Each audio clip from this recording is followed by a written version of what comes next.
नमस्कार सगळ्यांना. आज आपण आलोय अक्कोळ ह्या गावात बाळूमामांचं घर पाहण्यासाठी. अक्कोळ हे गाव निपाणीपासून 10 किलोमीटर अंतरावर आहे आणि हे जे मंदिर पाहताय हे मंदिर आहे बाळूमामाचं. अक्कोळ गावामधला बाळूमामाचे मंदिर आहे आणि ही जे मंदिर बनतंय ही जागा पण बाळूमामांनी त्यावेळेला घेतलेली ही जागा आहे आणि त्यांच्याच जागेमध्ये सध्या ही मंदिर बनतंय. चला मग आपण या मंदिरामध्ये पाहूया.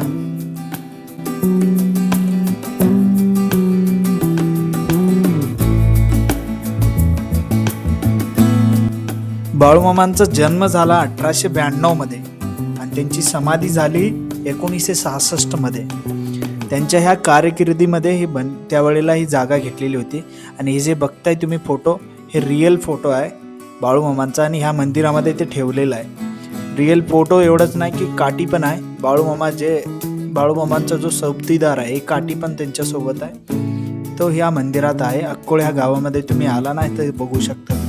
आणि ते काका आहेत, हे जे काका आहेत हे काका त्यांचे चुलत आज्जा म्हणजे बाळूमामा हे ह्यांना चुलत आज्जा लागतात म्हणे. तर त्यांच्याशी आपण बोलूया. चालू सरकार जागे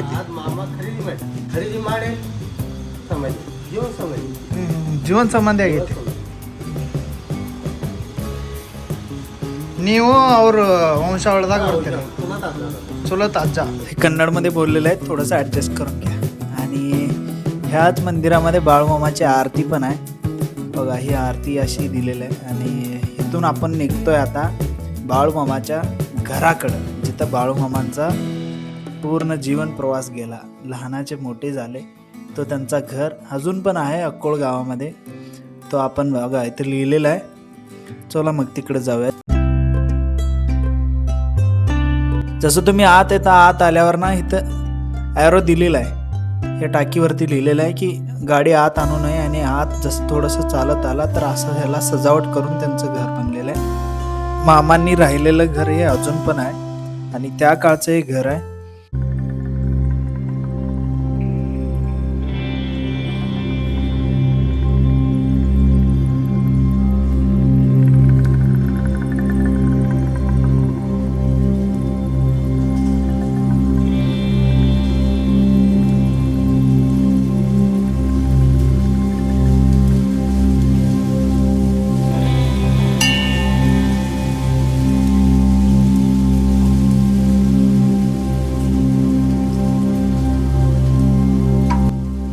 सो आतून असं दिसते घर आणि इथं मामांनी बसवलेला घराला बसवलेला स्वतःचा दरवाजा पण आहे आणि थोडंसं आपण याच्याविषयी स्टोरी पण पाहूया.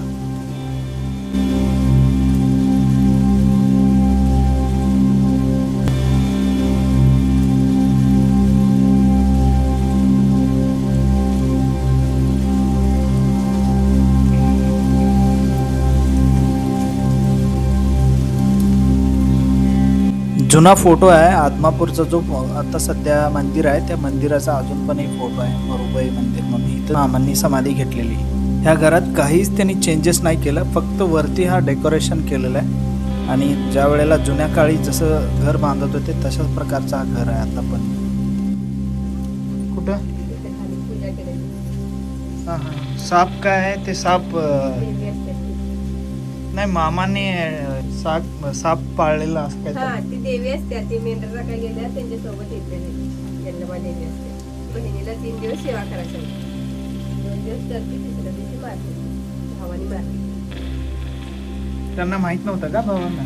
नाही, ते 3 दिवस बिन बोलता दूध घालायचं असते. 2 दिवस घालते, तिसऱ्या दिवशी बोलते असं शेजारी विचारल्या. तिसऱ्या दिवशी ती घाला आल्यावर ती अशी चावायला जाते अंगावर.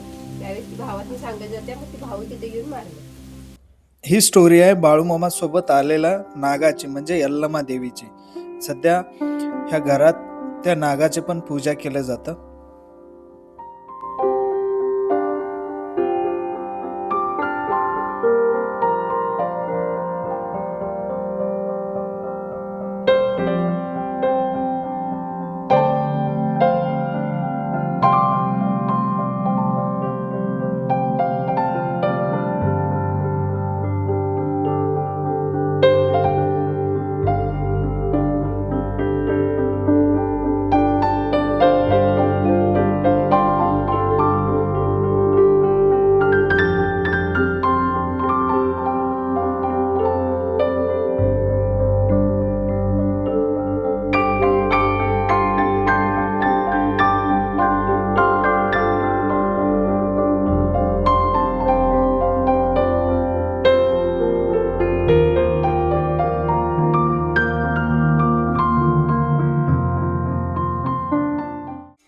अशा प्रकारे बाळूमामांचं घर होतं.